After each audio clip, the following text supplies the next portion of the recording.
بسم اللہ الرحمن الرحیم۔ ناظرین، پروگرام کرنٹ افیئر کے ساتھ آپ کا میزبان سید آصف علی حمدانی حاضر خدمت ہے۔ ناظرین،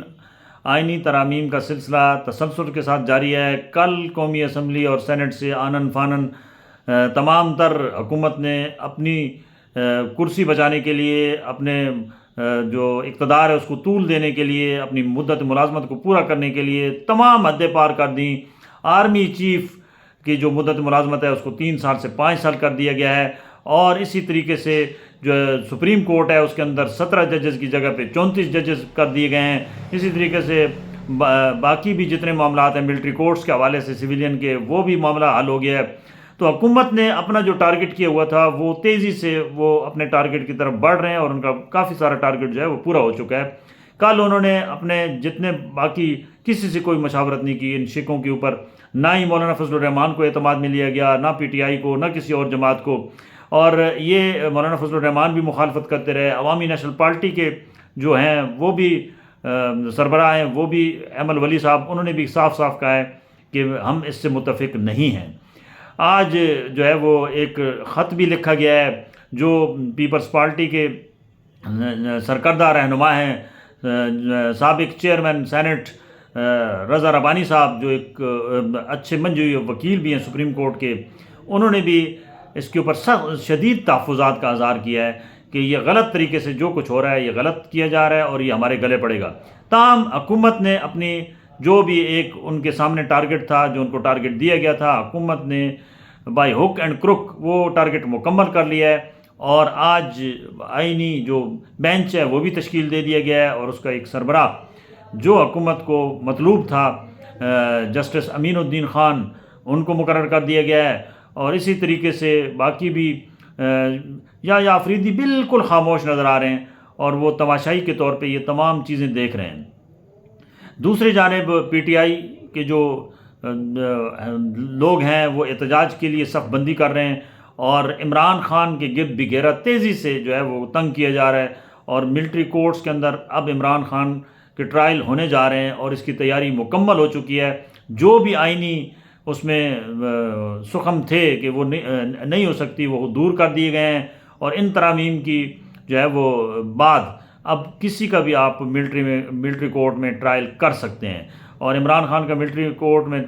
جو ہے نہ صرف ٹرائل ہوگا، کیونکہ جنرل فیض آلریڈی ملٹری کورٹ ٹرائلز میں ہیں، اور دیکھتے ہیں کہ کیا جنرل فیض جو ہے وہ ان کی جان بخشی ہو جائے گی عمران خان کے گلے میں پھندا فٹ کر کے، یا دونوں کے گلے میں پھندا فٹ ہوگا۔ یہ بات طے ہو چکی ہے کہ عمران خان کو کسی صورت نہیں چھوڑا جائے گا۔ دوسری جانب عمران خان کی بہن بار بار وہ یہ عوام سے اپیل کر رہی ہیں کہ عمران خان کا پیغام ہے کہ باہر نکلیں، اب نہ نکلے تو پھر آپ کبھی نہیں نکل سکیں گے۔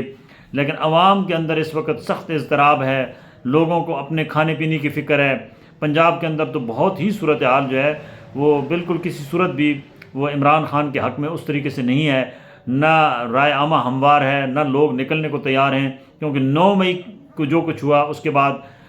جو ہے وہ خصوصی طور پہ ہر گھر سے، کیونکہ بہت سارے ہزاروں کی تعداد میں نوجوان گرفتار ہیں، کیسز چل رہے ہیں، والدین سفر کر رہے ہیں، اور پارٹی کے اندر بھی صورتحال خراب ہے کہ وہ پارٹی اپنے ورکرز کا تحفظ نہیں کر سکی، اور پارٹی قیادت جو ہے واپس میں لڑ رہے ہیں۔ تو ایک گو مگو صورتحال ہے جس سے حکومت بھرپور فائدہ اٹھا رہی ہے، اور اس کے اتحادی۔ دوسری جانب اب کیونکہ یہ صورتحال جو کچھ نظر آ رہا ہے، اس میں صاف نظر آ رہا ہے کہ جو موجودہ آرمی چیف ہیں جنرل عاصم منیر، اب جو انہوں نے 2025 میں جو اگلے سال ریٹائرڈ ہونا تھا، اب وہ 2027 کے 30 نومبر 2027 تک ان کی مدت ملازمت میں توسیع کر دی گئی ہے، اور عمر کی حد بھی ختم کر دی گئی ہے۔ لہٰذا جب تک وہ 5 سال پورا جو بھی آرمی چیف آئے گا وہ اپنے 5 سال پورے کرے گا۔ اسی طریقے سے سپریم کورٹ کے اندر بھی جو باقی معاملات ہیں ان کو بھی تیزی سے نمٹانے کی تیاریاں ہو چکی ہیں، اور یہ خاص طور پہ پی ٹی آئی کے لیے ایک نیا جو ہے وہ چیلنج ہے اور نئی مشکل ہے کہ پی ٹی آئی کے جو پہلے کیسز لگ رہے تھے اور سنے جا رہے تھے اب وہ شاید ڈیلے ہوں، اور بڑے بڑے بینچ بن جائیں گے، تو پھر کثرت رائے سے فیصلہ نہیں آ سکے گا، اور عمران خان کے لیے جو تھوڑا سا ریلیف کا کہیں سے جھلک نظر آ رہی تھی وہ اب اس کو وہ بھی نہیں آئے گی، کیونکہ حکومت اپنے جو جونیئر ترین ججز ہیں ان کو سینئر پہ کراس کر کے لگا رہی ہے، جس کا صاف نظر آ رہا ہے کہ یہ کنٹرولڈ قسم کے فیصلے ہوں گے اور یہاں لوگوں کو انصاف جیسے لوگ چاہ رہے ہیں اس طریقے سے نہیں ملے گا، خصوصی طور پہ پی ٹی آئی کو تو بالکل نہیں ملنے والا ہے۔ اور اس فورم پہ جو تیزی سے پہلے کیس لگ رہے تھے وہ اب اس تیزی سے لگ بھی نہیں سکیں گے، کیونکہ اب باقاعدہ لسٹیں تیار ہوں گی اور بہت سارے 59,000 کے قریب اس وقت سپریم کورٹ کے اندر کیسز پینڈنگ پڑے ہیں، اب ان کی طرف توجہ دی جائے گی، شاید یہ پی ٹی آئی کے کیسوں کو اس طریقے سے پذیرائی نہ ملے جیسے ماضی میں ملتی رہی ہے۔ تاہم حکومت کے لیے ایک اور بڑا چیلنج ہے کہ اگر عوام موبلائز ہو گئی، سڑکوں پہ وکلاء نکل آئے اور مولانا فضل الرحمان نکل آئے تو پھر حکومت کے لیے مشکل پیدا ہو سکتی ہے۔ تاہم اس وقت تک تو مولانا فضل الرحمان کی پوزیشن واضح نہیں ہے اور نہ ہی وکلاء تحریک اس طریقے سے چل سکی جس طریقے سے ضرورت تھی، کیونکہ ترامیم ہونے کے بعد آپ بے شک احتجاج کرتے رہے، اس کا کوئی فائدہ نہیں ہے۔ احتجاج تب مزہ کرتا تھا کہ یہ ترامیم پاس ہونے سے پہلے جو ہے وہ ملک بھر سے وکلاء نکلتے، وہ احتجاج کرتے، وہ سپریم کورٹ کے سامنے دھرنا دیتے تو پھر کوئی بات بن سکتی تھی، لیکن ابھی ان کے ہاتھ سے پی ٹی آئی اور وکلاء کے ہاتھ سے تمام گیم جو ہے وہ اسکپ ہو چکی ہے اور اس وقت ساری گیم گورنمنٹ کے ہاتھ میں ہے، گورنمنٹ جیسے چاہے گی ویسے ہوگا اور یہ